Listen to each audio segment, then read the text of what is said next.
বেড়াতে কার না ভালো লাগে, আর যারা চাকরিজীবী তাদের কাছে তো আরো ভালো লাগে।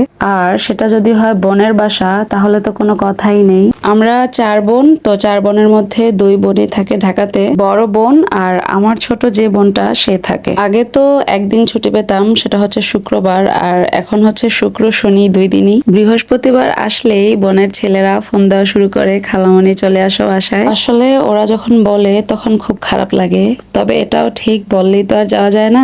ভাগ্য ভালো, একটা বড় বন্ধ পেয়েছিলাম। শুক্র শনি তো এমনিতেই বন্ধ, রবি সোমও বন্ধ পেয়েছিলাম, তো মোট মিলিয়ে হলো 4 দিন। আজকে কিন্তু আমার চলে আসার দিন ছিল, আর এই ভাগিনারা ভাগ্নিরা হচ্ছে আমাকে আসতেই দিবে না। প্রথমে গিয়েছিলাম বড় বোনের বাসায়, তো ওইদিকে 2 দিন থেকে তারপর আসলাম ছোট বোনের বাসায়। আমি চেয়েছিলাম আগের দিন বাড়িতে চলে আসব, তো আমার স্কুলে যেতে সুবিধা হবে, কিন্তু ওরা তো নাছোড়বান্দা, বারবার বলতেছে খালামণি তুমি সকালবেলা এখান থেকে গিয়ে স্কুল করো। এদিকে আমার বোন রান্না বান্না নিয়ে ব্যস্ত।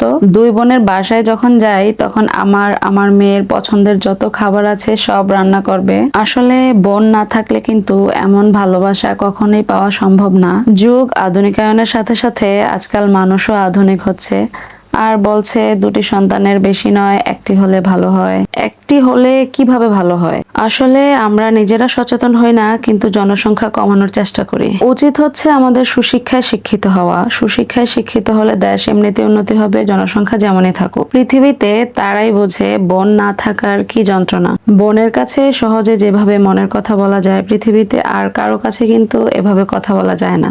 আর কোনো ফ্যামিলিতে যদি কোনো বাবা মার এক ছেলে এক মেয়ে থাকে, সেই ছেলের সুখ দুঃখ শেয়ার করার মতো কোনো ভাই থাকবে না, না থাকবে ওই মেয়েটার। আজকে বোন দেখেই এত কষ্ট করে ঘেমে আমার জন্য এত কিছু রান্না করেছে, তার উপর ছিল না গ্যাস। এই অল্প গ্যাসে কত কষ্ট করে আমার জন্য রান্না করেছে। রান্না শেষে সবাই ফ্লোরে বসে একসাথে খাই। আর কয়টা বাজে আমরা দুপুরের খাবার খেয়েছি জানেন?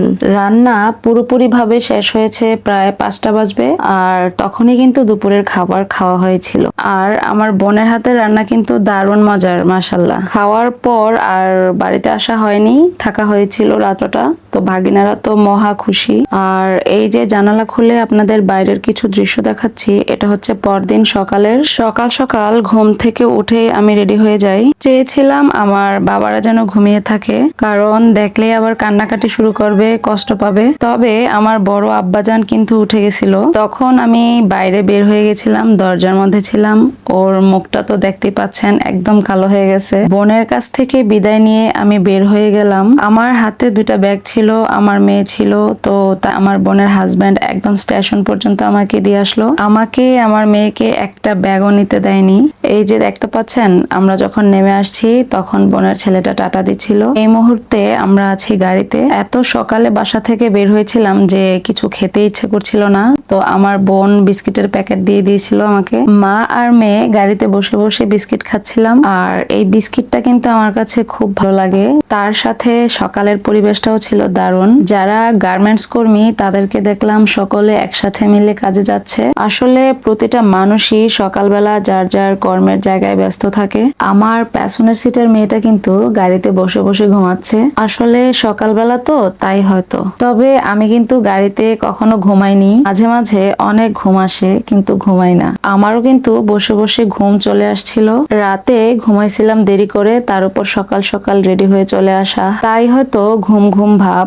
এই তো অপেক্ষার প্রহর শেষ, এবার চলে আসছি নিজেদের বাড়ি। আজ এ পর্যন্তই, সবাই ভালো থাকবেন, আল্লাহ হাফেজ।